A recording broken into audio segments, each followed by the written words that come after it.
गिरी tutorial के अपने channel में आपका स्वागत है। चैप्टर हमारा चल रहा है इलेक्ट्रोस्टैटिक। अभी हम एंड तक आ चुके हैं चैप्टर के। हमने अभी तक इस लास्ट लेक्चर में हमने इलेक्ट्रिक फील्ड के बारे में स्टडी कर लिया था। अब अगर आप इलेक्ट्रिक फील्ड के बारे में जानते हो, इलेक्ट्रिक फील्ड क्या होता है, अगर हम किसी भी चार्ज को रखते हैं एक पॉइंट पे तो उसके सराउंडिंग में स्पेस क्या हो जाता है, मॉडिफाइड हो जाता है। अगर यहाँ दूसरा चार्ज आ जाए तो ये अट्रैक्ट होगा या रिपेल होगा, तो इस पे ऊपर पहला वाला चार्ज इसके ऊपर फोर्स अप्लाई करेगा। That force per unit charge is nothing but electric field. ये हमने स्टडी किया था, ये हमने स्टडी किया था। ठीक है, तो अब इस इलेक्ट्रिक फील्ड को फाइंड आउट कैसे किया जाए, इलेक्ट्रिक फील्ड के बारे में सीख लिया था। उसके बाद हम डाइपोल पे आ चुके थे। ओके, अब अगर डाइपोल है दो चार्जेस है और इलेक्ट्रिक फील्ड जनरेट हो रहा है किसी पॉइंट पे, तो वो इलेक्ट्रिक फील्ड कितना होगा वो हमें स्टडी करना है। अब ये हमने तो डाइपोल के बारे में सीख लिया था। Dipole means two equal and opposite charge separated by finite distance. Two equal and opposite charge means एक पॉजिटिव चार्ज होगा, एक निगेटिव चार्ज होगा, दोनों का मैग्नीट्यूड सेम होगा और दोनों में डिस्टेंस कितना होगा 2l, तो उसे हम क्या कहेंगे, डाइपोल कहेंगे। अब इस डाइपोल की वजह से कितना इलेक्ट्रिक फील्ड बनेगा ये हमें फाइंड आउट करना है। उसके लिए हम दो केसेस कंसिडर करने वाले। देखो, पहला तो लिया electric intensity at a point due to an electric dipole. Dipole के वजह से इलेक्ट्रिक फील्ड कितना बनेगा, इलेक्ट्रिक फील्ड इंटेंसिटी, और electric intensity means electric field कितना बनेगा वो हमें फाइंड आउट करना है। ठीक है, नेक्स्ट क्या दिया है, केस दिए गए। फर्स्ट केस हम स्टडी करना है eight a point on the axis of dipole. अब हम पॉइंट कहां ले रहे हैं, एक्सिस पे ले रहे हैं, डाइपोल के एक्सिस। तो line passing through the two charges is known as a axis. Dipole के दोनों चार्ज से पास होने वाली लाइन को हम क्या कहते हैं, एक्सिस। और जो डाइपोल के सेंटर से पास होती है और एक्सिस को परपेंडिकुलर होती है उसे हम क्या कहते हैं, इक्वेटर। तो हम किस लाइन पे पॉइंट लेने वाले हैं, एक्सिस पे लेने वाले हैं। तो चलो कंसीडर, पहले आते हैं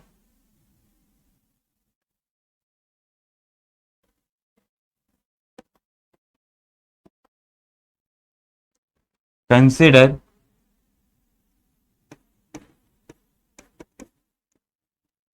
dipole, consider a dipole consisting of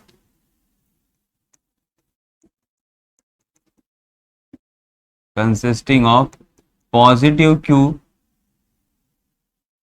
charge and negative q charge separated by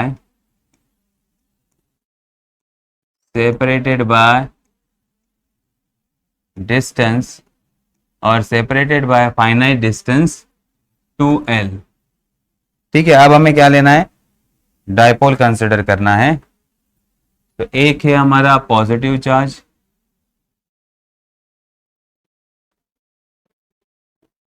दूसरा हमारा नेगेटिव चार्ज, इसको हम लिखते हैं plus Q. Second negative charge,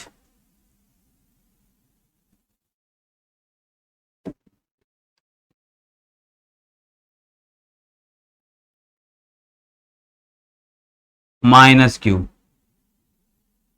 और इन दोनों में डिस्टेंस कितना है, 2l। दोनों में डिस्टेंस कितना है, 2l।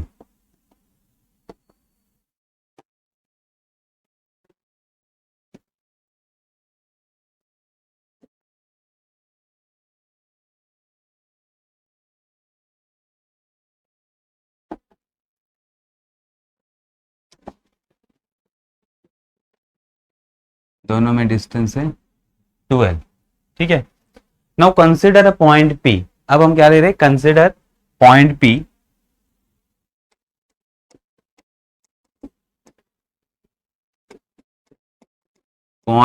P at distance r from center of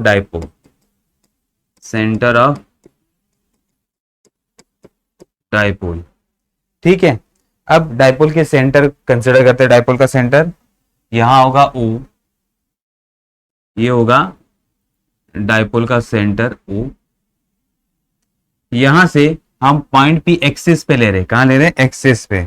ठीक है, एक्सिस लाइन ड्रॉ कर लेते हैं हम।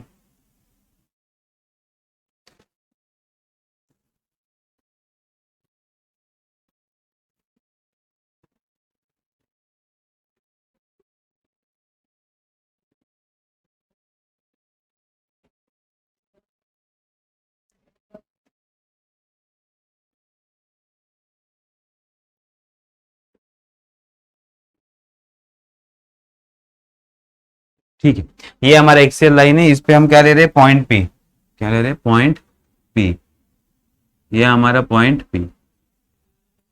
पॉइंट पी कितने डिस्टेंस पे, सेंटर से, सेंटर से वो है आर इतने डिस्टेंस पे, कितने डिस्टेंस में, आर इतने डिस्टेंस पे।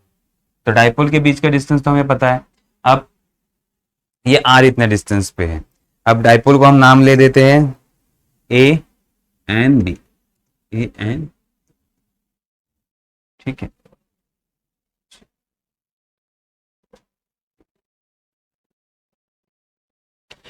Consider a point P at a distance R from the centre of dipole, centre of dipole, ठीक है। देन इलेक्ट्रिक फील्ड इंटेंसिटी और electric field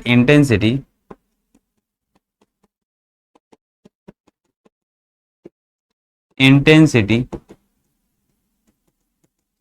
at point P, at point P due to dipole is EA, ये क्या है, EA। यहाँ electric field कितनी होगी, इन dipole की वजह से कितनी इलेक्ट्रिक फील्ड होगी, EA, EA। तो EA इलेक्ट्रिक फील्ड है। ये किसके वजह से है, it is the sum of, अब यहां लिखता हूं, इट इज सम ऑफ, और it is vector sum of, क्या लिखते हैं, vector sum of, vector sum of electric field due to positive charge and electric field due to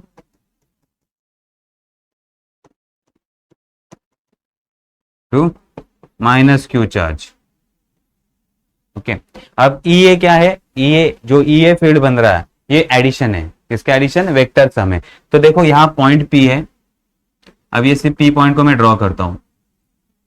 अब P point पे इलेक्ट्रिक फील्ड, पॉजिटिव चार्ज से electric field outward direction में होगी, तो इस तरह से होगी ये electric field due two point B, ठीक है। ये समझ में आ गया, ये किसकी वजह से, पॉजिटिव चार्ज की वजह से। यहाँ P पॉइंट पे क्या हो रहा है वो हम नीचे देख रहे हैं, ठीक है। देन निगेटिव चार्ज की वजह से टुवर्ड्स चार्ज रहेगी, तो ये होगा EA, electric field due to negative charge. तो इन दोनों का जब हम एडिशन करेंगे, इन दोनों का एडिशन करेंगे, वेक्टर एडिशन, तो यहाँ जो रिजल्टेंट फील्ड आएगा वो क्या होगा, EA। रिजल्टेंट फील्ड कितना मिलेगा हमें, EA। ये समझ में आ गया। अब यहाँ देखो पॉजिटिव चार्ज नजदीक है और निगेटिव चार्ज दूर है, मींस डिस्टेंस किसका ज्यादा है, निगेटिव चार्ज का, और पॉजिटिव चार्ज का डिस्टेंस कम है। तो यहाँ magnitude of EB is greater than magnitude of EA। EB का वैल्यू ग्रेटर रहेगा क्योंकि जितने चार्ज के नजदीक उतना फील्ड स्ट्रॉन्ग, जितने चार्ज के दूर उतना फील्ड कम होगा, मींस इलेक्ट्रिक फील्ड ज्यादा या कम होगा। चलो अब इलेक्ट्रिक फील्ड का फॉर्मूला फाइंड आउट करते हैं। इलेक्ट्रिक फील्ड ये समझ में आ गया। अब आते हैं इलेक्ट्रिक फील्ड पे। ना electric field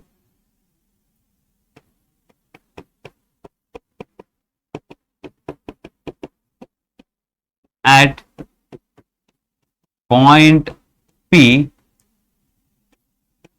due to minus Q charge. अब इलेक्ट्रिक फील्ड का फॉर्मूला हमें पता होना चाहिए।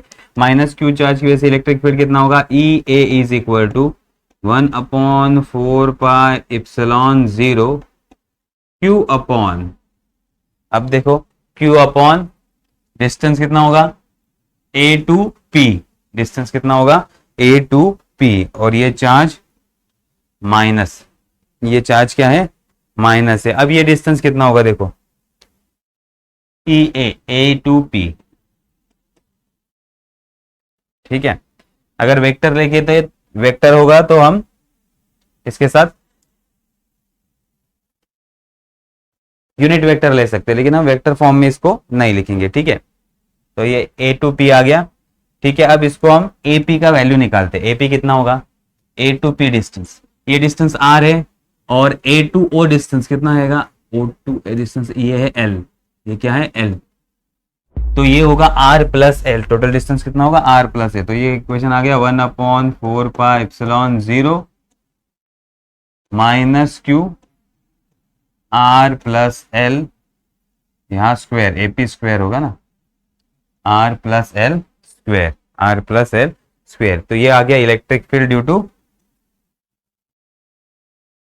Electric field due to negative charge, electric field due to negative charge. Similarly electric field due to positive charge. अब देखो positive charge B to P distance, B to P distance कितना होगा, total distance are है, उसमें से हम L distance को निकाल देंगे, एल इतने डिस्टेंस को निकाल देंगे, तो हमें आर माइनस एल इतना डिस्टेंस लेना होगा। ठीक है, तो अब हम आगे बढ़ते हैं। Electric field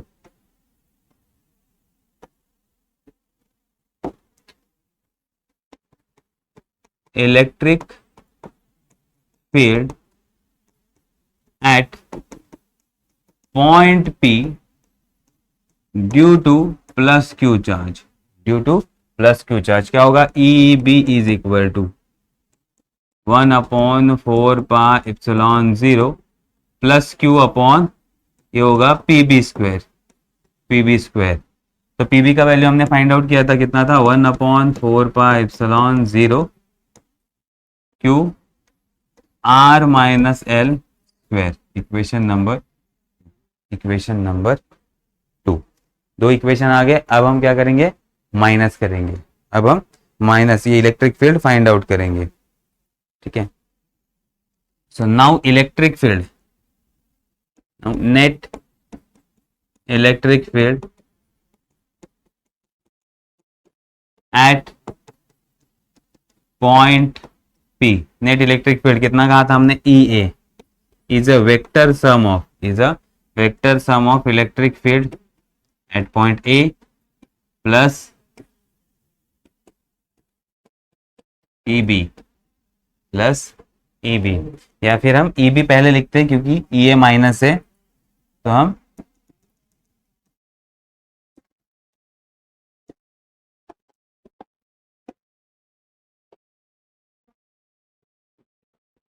E B plus E A vector some.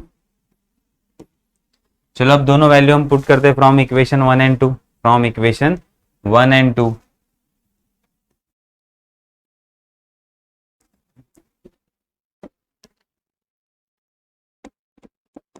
From equation 1 and equation 2, दोनों इक्वेशन को पुट करो।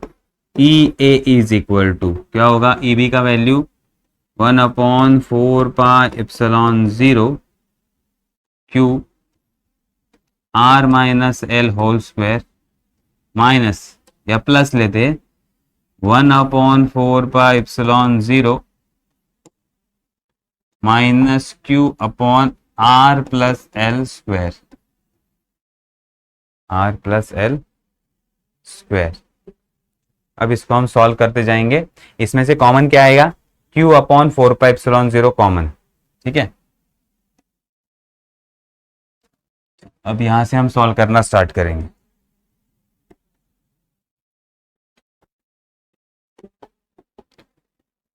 तो now E A is equal to, यहां से कॉमन क्या है, q अपॉन 4πε0 कॉमन, ब्रैकेट में क्या बचा 1 upon R minus L square, minus ये minus sign 1 upon R plus L square.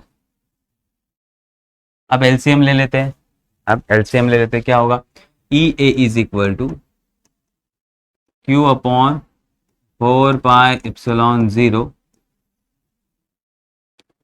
इसको आर प्लस एल स्क्वायर करते हैं, minus R minus L square divided by R minus L square and R plus L square, दोनों का multiplication हो जाएगा। अब देखो इस मल्टीप्लीकेशन को पहले मैं समझाता हूं, ये मल्टीप्लीकेशन कैसे होगा। देखो हमने क्या लिया है, अब इस मल्टीप्लीकेशन को समझाता हूं। यहां R minus L square R plus L square, ठीक है, R minus L square R plus L square. तो अगर हम इसको सॉल्व करते कैसे होगा, R minus L, R minus L square है ना, और यहां R plus L, R plus L. तो देखो हमने फॉर्मूला स्टडी किया है, A square minus B square क्या होता है, is equal to A minus B, A plus B. Same formula ऊपर अप्लाई होगा, ये रहा एक माइनस टर्म, एक प्लस टर्म, तो ये होगा R square plus L square, sorry R square minus L square. Similarly ये दूसरा टर्म, एक प्लस एक माइनस, तो ये होगा R square minus L square, R square minus L square. अब R square minus L square, R square minus L square, तो ये होगा R square minus L square whole square. दो टाइम से, ठीक है, दो टाइम है, तो यहाँ अब आ जाएगा, ये टर्म तो सॉल्व हो गया हमारा, इस टर्म का वैल्यू क्या आ गया, R square minus L square whole square. और ऊपर ऊपर इसको ही हम और इलेबोरेट करते हैं, सॉल्व करते हैं अब इसको। अब इसको ऊपर वाले टर्म को पहले सॉल्व कर लेते हैं, ये नीचे वाला टर्म तो सॉल्व हो गया, क्यू 4 पाई एप्सिलॉन 0 ऊपर R square plus 2RL plus L square minus R square minus minus minus plus हो जाएगा 2RL minus plus L square का जगह माइनस एल स्क्वायर, क्योंकि ये माइनस साइन भी आ गया, ये माइनस साइन भी आ गया, इसलिए माइनस से हमने बी ब्रैकेट को मल्टीप्लाई कर दिया। इसका स्क्वायर क्या आएगा, R square minus 2RL plus L square, तो ये माइनस साइन से हमने इसको ब्रैकेट के बाहर माइनस साइन जो था उससे हमने मल्टीप्लाई कर दिया, तो ये आ गया। और नीचे वाला टर्म हमारा क्या होगा, R square plus L square whole square. अब इसमें से कट क्या होने वाला है, R square cut, L square cut हो गया, बचा हुआ term E A is equal to Q 2RL, ठीक है, क्या है 2RL, तो इसको हम कैसे लिखते हैं, 2R इंटू 2L, ठीक है, 2R इंटू 2L, 2 इंटू 2 4 होने ही वाला है, R इंटू एल सेम रहेगा, 2R एक को, और ठीक है, ये समझ में आया, नहीं समझ में आया तो हम इसको इस तरह से लिखते हैं। पहले देखो 2RL प्लस 2RL कितना हो जाएगा, 2RL plus 2RL, 2RL plus 2RL कितना हो जाएगा 4RL, ठीक है, तो इसको ऐसे लिखते हैं 2R इंटू 2L, ये भी हो जाएगा 4RL। तो सेम हमने यहां लिखा है, ठीक है, divided by 4 pi epsilon 0 R square plus L square whole square, R square plus L square whole square. अब आते हैं Q इंटू 2L, हमें पता है, बट Q इंटू 2L क्या होता है, P dipole moment. Now but Q into 2L is nothing but P dipole moment, तो हमारा फॉर्मूला क्या होगा, E A is equal to Q into 2L, Q into 2L हमारा डाइपोल मोमेंट होगा, तो ये होगा 1/4 pi epsilon 0 2PR, Q into 2L की जगह हमने P पुट कर दिया, R square plus L square whole square. Now if R is very very greater than L or L is very very small, L is very very small, then L square हम क्या करते हैं, L square is very small, और इसे हम क्या करते हैं, neglected, तो L square को हमने निगलेक्ट कर दिया, तो क्या होगा, E A is equal to 1/4 pi epsilon 0 2PR divided by R raised to 4, R raised to 4, तो एक R कट जाएगा तो क्या आएगा, क्यूब आ जाएगा, and therefore EA is equal to 1/4 pi epsilon 0 2P/R cube, ये होगा हमारा formula along axis, along axis. तो अगर एक्सिस पे रहता है पॉइंट, अगर पॉइंट कहाँ रहता है, एक्सिस पे, तो इलेक्ट्रिक फील्ड कितनी रहेगी, 1/4πε0 2p divided by R cube, 2p divided by R cube. समझ में आ गया? पॉइंट कहाँ पे है, ये हमारा निगेटिव चार्ज, पॉजिटिव चार्ज, और पॉइंट पी हमारा आर इतने डिस्टेंस पे। तो यहाँ इलेक्ट्रिक फील्ड कितनी रहेगी, ई ए, और उसका वैल्यू क्या रहेगा, 1/4πε0, ये स्मॉल ई ए रहेगा, ई ए 1/4πε0 2p/r क्यूब, 2p/r क्यूब इतनी इलेक्ट्रिक फील्ड यहाँ पे रहेगी। ठीक है, ये समझ में आ गया।